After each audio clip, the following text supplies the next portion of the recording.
เกิดเกือบทุกอย่างที่เจ้าต้องการเบิดแล้วแต่บ่เห็นแววความหักสิดีขึ้นตื่นผู้ชายหนาวๆคนนี้ที่เจ้าเคยลืมคือฟ้ามืดครึ้มบ่มีอดแสงสว่างแต่ความเป็นจริงเจ้านั้นคือบ่หักอายเห็นดีแทบตายความหมายบ่มีจักอย่างคนมันบ่แม่นยังกะบ่แม่นอีหลีโนนะอายยอมตามใจทุกอย่างเจ้ากะยังหันหลังใส่คันอายสิไปเจ้าผัดมาดึงแขนหูมันบ่แม่นแล้วสิเอวจังใดดึงไว้เพื่อยังอยู่ไปเพื่อยังบ่มีความหมา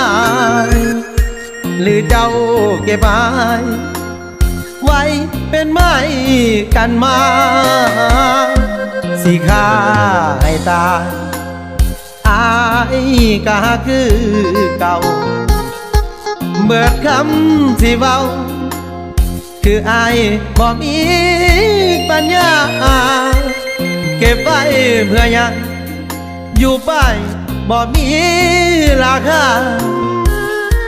ปล่อยมืออายสาอยู่ไปก็ทรมาน